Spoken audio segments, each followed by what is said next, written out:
Depois de 2 dias de transtornos para os usuários, termina a greve do transporte coletivo na Grande Florianópolis. A Procuradoria-Geral do Estado vai recorrer da decisão que suspendeu temporariamente o curso de formação dos novos PMs. E ainda, a Justiça Federal dá prazo de 30 dias para a demolição dos beach clubs de Jurerê Internacional. No futebol, o Figueirense quebra tabu e vence o São Paulo no Orlando Scarpelli. E a Chapecoense vence contra o Coritiba num jogo de 7 gols. O Band Cidade desta quinta-feira já está.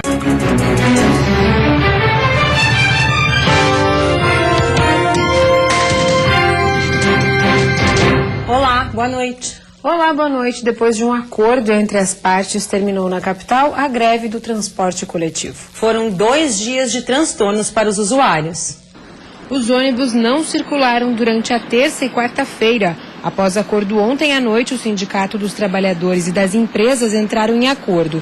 A decisão foi tomada em assembleia no Tribunal Regional do Trabalho de Santa Catarina. De acordo com o Sintraturb, sindicato que responde pela categoria, os trabalhadores vão receber 10% de reajuste salarial, 17,24% de vale alimentação e os 2 dias de greve não serão descontados.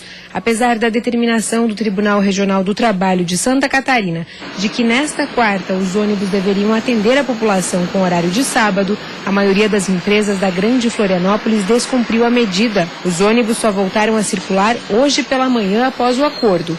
O consórcio Fênix, que administra o sistema, deve sofrer penalizações por causa do tempo de greve do transporte coletivo da capital. O consumidor pode preparar o bolso porque o combustível pode subir em breve. A gasolina é um dos itens com grande carga tributária. Com o preço da gasolina sempre nas alturas, o jeito é correr atrás de promoções. Em Florianópolis, a diferença no preço do combustível é grande. Na ilha, a maioria dos postos está com o preço do litro da gasolina em torno de R$ 3,28. Já no continente, é possível encontrar um preço de até 20 centavos menor. Se é caro para o consumidor, é caro também para os empresários, que reclamam de prejuízos. Nós estamos, inclusive, há algum tempo, trabalhando com prejuízo. Ou seja, o nosso operacional, em função dos preços que nós executamos, não cobre as nossas despesas.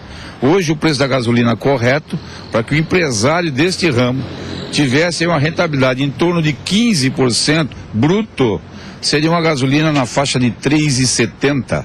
E nós estamos vendendo a R$ 3,20, R$ 3,30. Os brasileiros trabalharam até o dia de hoje somente para pagar impostos. Foram 154 dias para pagar os tributos dos governos federal, estadual e municipal. O Brasil tem a 7ª maior carga tributária do mundo. A gasolina, por exemplo, se fosse vendida sem imposto, custaria para o consumidor cerca de R$ 1,80 o litro. O custo da gasolina, custo, não preço de venda, ele está em torno de R$ 3. Você tira aí em torno de 1,20 a 1,40, é imposto. Na gasolina, o ICMS é o grande vilão, representa 28% do valor. E tem ainda PIS, COFINS, CID e lá se vão 53% de impostos em cima do valor pago pelo consumidor. E para os próximos meses, a expectativa é que venha mais aumento por aí. Com as mudanças no governo federal e na presidência da Petrobras, o reajuste já está sendo esperado. Nós temos ouvido aí com certa frequência a necessidade do governo de recompor o seu caixa. E a recomposição do caixa do governo, em última análise, é aumento de imposto. Então, a qualquer momento, nós poderemos ter sim um aumento no combustível, aumentando-se os impostos para o governo. A proibição da venda de moluscos em Santa Catarina está completando 1 semana hoje. Os técnicos da Cidasc e do laboratório do IFSC de Itajaí sobrevoaram as áreas interditadas. Nas imagens aéreas é possível perceber as manchas no mar causadas pela alta concentração de algas, principalmente no litoral norte do estado. Para os técnicos, este é um fenômeno inédito em Santa Catarina devido à intensidade e extensão das manchas vermelhas. Amostras da água também foram recolhidas para análise. Nesta foto é possível perceber a forte coloração vermelha. Como existe a possibilidade de ocorrer a contaminação dos moluscos, a Secretaria da Agricultura do Estado interditou todo o litoral catarinense na quinta-feira passada. Algumas espécies de algas produzem uma toxina diarreica e podem causar um quadro de intoxicação alimentar nos consumidores. A liberação do cultivo ainda não aconteceu por causa da flutuação das algas, que não dá segurança de que as áreas estejam totalmente livres de contaminação. Novas coletas de ostras e mexilhões são realizadas periodicamente para monitoramento das áreas de produção. Os resultados destas análises vão definir se as áreas afetadas vão ser liberadas ou continuar interditadas.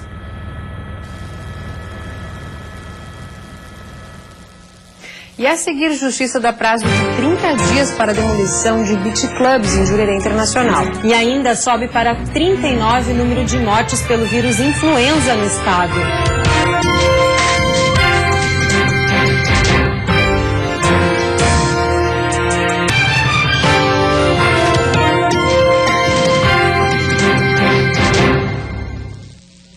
Justiça Federal dá prazo de 30 dias para a demolição dos beach clubs de Jurerê Internacional. Sob pena de multa diária de R$100 mil, a Justiça determinou que em 30 dias seja realizada a desocupação, demolição e retirada de entulhos das edificações dos bares de praia ocupados de forma ilegal em Jurerê Internacional. A decisão afeta 5 estabelecimentos, que também terão que recuperar a área de preservação permanente e pagar indenização pelo uso indevido dos terrenos de marinha. Os valores vão de R$100 mil a R$10 milhões e foram estipulados levando em consideração o espaço que os imóveis ocupam e o tempo que estão no local.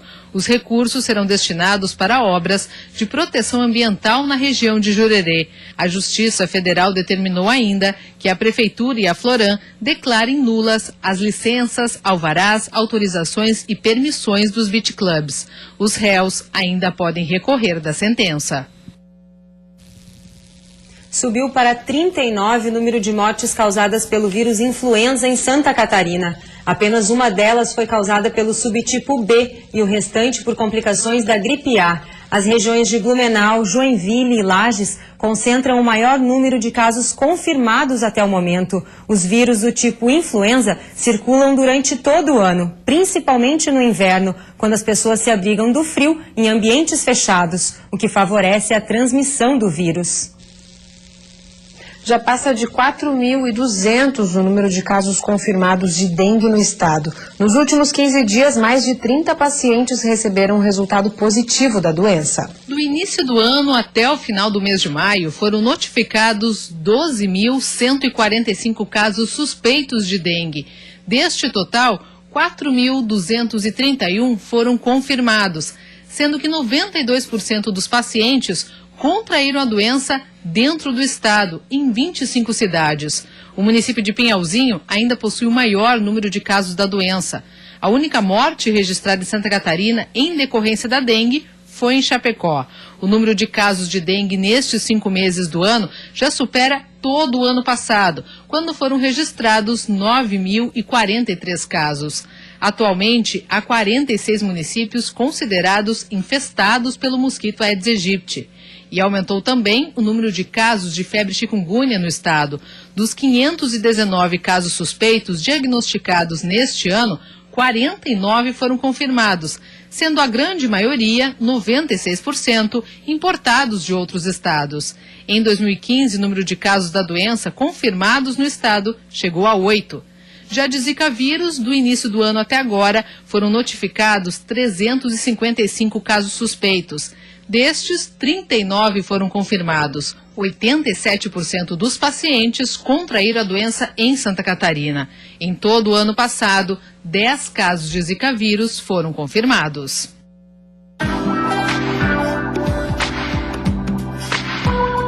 A sexta-feira vai ser de tempo seco, com sol entre nuvens em todas as regiões de Santa Catarina. Na Serra, a temperatura negativa, menos 2 graus. A temperatura cai bastante também no Planalto Norte e Oeste, onde a mínima fica em 4 graus e a máxima não passa dos 13 durante a tarde. No Vale do Itajaí e Sul, mínima de 6 e 8 e máxima entre 15 e 16 graus. Na Grande Florianópolis, mínima de 12 e máxima de 18. No litoral norte, a condição é parecida, mínima de 11 e máxima de 20 graus. E a seguir, Figueirense quebra tabu e vence o São Paulo depois de 11 anos. E ainda, a Chapecoense vence o Coritiba num jogo de 7 gols.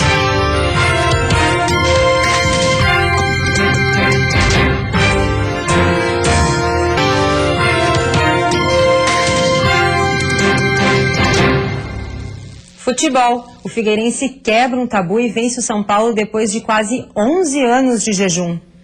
O primeiro lance do jogo é um resumo principalmente do primeiro tempo da partida entre Figueirense e São Paulo. Erro são paulino e pressão alvinegra.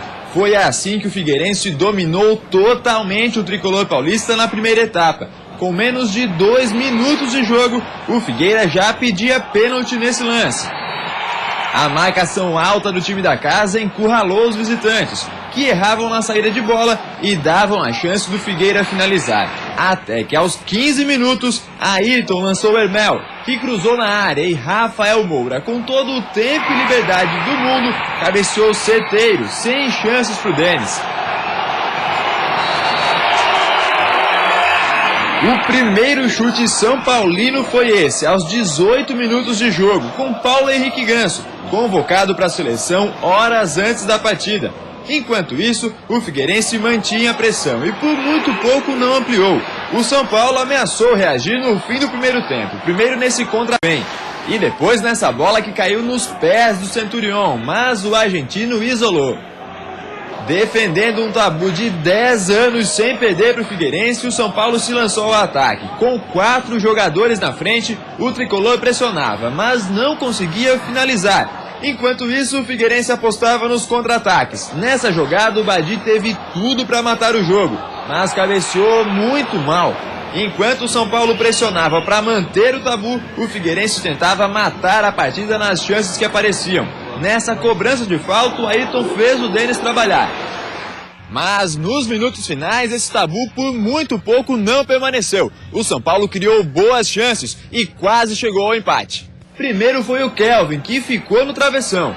Depois o Rogério bateu cruzado e passou bem perto de empatar. E por último o Ganso tentou da entrada da área, mas bateu por cima. Se não empatou, o São Paulo pelo menos se livrou de tomar o segundo. Lins teve tudo para ampliar, mas parou em Denis. No fim ficou mesmo no 1-0 para o Figueirense, que conseguiu a primeira vitória na Série A e de quebra derrubou o tabu de 17 jogos sem vencer o tricolor paulista. Foram 11 anos, né? E eu falei com os jogadores que hoje estaria tudo bem, justamente por isso, porque a gente estava aqui para ganhar do São Paulo. E não é fácil parar a Chapecoense. Jogando fora de casa, o Verdão venceu o Coritiba num jogo de 7 gols. O Coxa foi quem começou vencendo. De cabeça, Rafael Marques fez 1-0. Quando Bruno Rangel invadiu a área, Juninho fez pênalti. Ele mesmo, Bruno Rangel, foi pra bola e empatou, 1-1. No bate-rebate na área, Marcelo tentou a bicicleta e o juiz viu o toque de mão de Rafael Marques. Muita reclamação do Coritiba, mas o juiz não voltou atrás. Bruno Rangel foi pra cobrança de novo e fez o segundo dele, 2-1 chave. O Coxa não desistiu e no segundo tempo, Dodô tocou pra Ortega empatar de novo, 2-2. Mas Bruno Rangel estava impossível e fez o terceiro de peixinho, depois do cruzamento de Lucas Gomes. Só que Lucas Gomes também queria fazer o dele, e olha a jogada que ele fez. Saiu do meio de campo, foi levando e encobriu o goleiro Wilson. Golaço, 4-2 chave. Nos acréscimos, Juninho diminuiu, mas a vitória era da Chapecoense. Fim de jogo, Coritiba 3, Chape 4. Renato, jovem lateral do Avaí, faz parte de uma família onde tudo é movido pelo futebol. Confira nesta reportagem de Eduardo Prestes e Sérgio Vieira.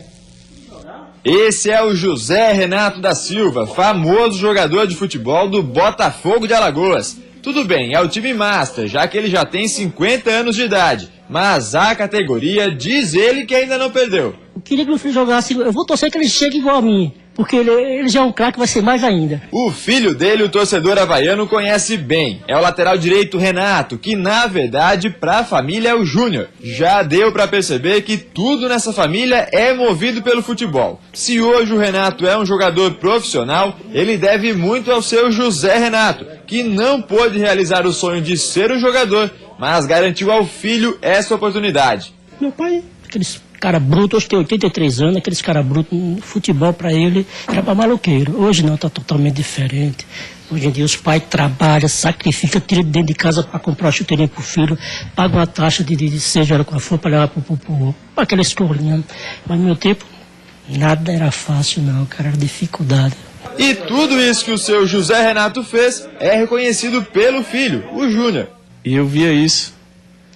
Eu sempre fui um cara que observava as coisas e eu via que nós, como muitas famílias aí, passamos por dificuldades, mas graças a Deus eu pude retribuir isso para eles. E é melhor parar por aqui, que eu acho que tu tá querendo também fazer eu chorar. Hoje o Renato Júnior retribui todo o esforço do pai. Ajuda financeiramente a família, trouxe todo mundo para conhecer Floripa e, principalmente, deu uma netinha que é o xodó dos avós. Tornou-se o filho que o seu José Renato e a dona Valderez tanto sonharam. Hoje ele é os nossos pés e nossas mãos, porque o pai não trabalha mais. E ele, desde que começou a jogar no esporte no profissional, que nossos pés e nossas mãos. Assim é que a gente fala lá, né? Um modo de falar. Hoje o Renato mora em Floripa com a filhinha Pietra, de 3 anos, e com a esposa Williane. Dos 3, adivinha quem mais sofre com o frio do inverno catarinense? Eu sinto muito frio. Eu boto um monte de roupa, um monte de casaco, mas ainda eu não mato meu frio. Eu sou muito frienta. Não... Eu fico debaixo da coberta. Eu só saio pro necessário para pegar eles no colégio, mas mesmo assim é difícil. Superando o frio, a distância da família e todas as dificuldades que um jogador de futebol vive, o Renato espera alcançar seu principal objetivo na carreira, que é... Meu sonho é chegar na seleção. E a seguir, o governo do estado anula a decisão que cancelava promoções de servidores. E ainda a chamada dos novos policiais militares foi suspensa mais uma vez.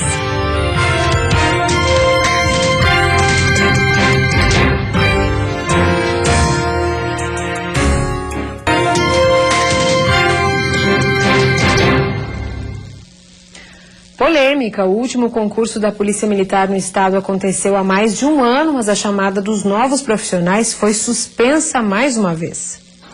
A entrada de 711 novos policiais nos quadros do estado foi impedida pela Justiça nesta quarta-feira, bem no dia em que os aprovados no último processo seletivo se apresentaram para iniciar as atividades como servidores públicos. Candidatos entregaram os diplomas, trouxeram o enxoval e passariam por algum período de adaptação até que no dia 13 de junho, de fato, iniciassem as aulas. A capitã do Centro de Comunicação da Polícia Militar explica que todos os praças passam por um treinamento de 8 meses. São 46 disciplinas e 1.249 horas-aula de atividades. Direitos humanos, criminologia, direito penal, atividade física e das matérias propriamente militares, como comandos de trânsito e operações policiais. A decisão foi concedida em caráter liminar em segunda instância e suspende o curso de todos os 711 soldados. O problema foi apontado por 6 candidatos aprovados, mas não classificados.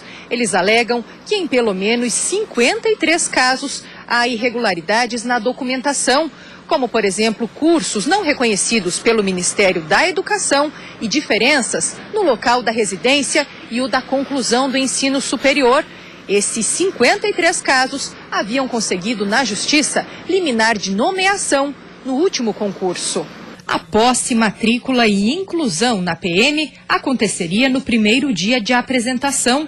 Ontem, os aprovados formalizaram os cargos e passariam a receber os salários. E só agora, segundo a capitã, é que teria início a etapa obrigatória de apresentação e conferência dos documentos. A PM já acatou o pedido de suspensão. Seguindo a súmula 266 do STJ, ela prevê que o diploma ou habilitação legal para o exercício do cargo deve ser exigido na posse, e não na inscrição para concurso público. Então a PM estava seguindo essa exigência e passaria a analisar os diplomas a partir de ontem.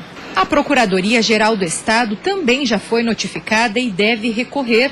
O órgão defende a investigação judicial, mas acredita que a decisão pode ser revertida para não prejudicar os demais aprovados. A administração pública, ela não defende, não defenderá jamais a inclusão em seus quadros de pessoas que apresentam documentação fraudulenta. O que nós questionamos e vamos questionar por meio de recurso é a suspensão do curso de formação de soldados. O que acontece? O remédio é excessivo em relação à doença. A falta de efetivo é uma das principais reclamações da população. Hoje são cerca de 10.150 policiais em todo o estado. Esta não é a primeira vez que o curso de soldados aprovados no último concurso enfrenta dificuldades para começar. E o governo do estado anulou hoje a resolução que suspendia progressões funcionais para servidores civis e militares do Poder Executivo. De acordo com Raimundo Colombo, a decisão foi motivada pelas consequências jurídicas previstas.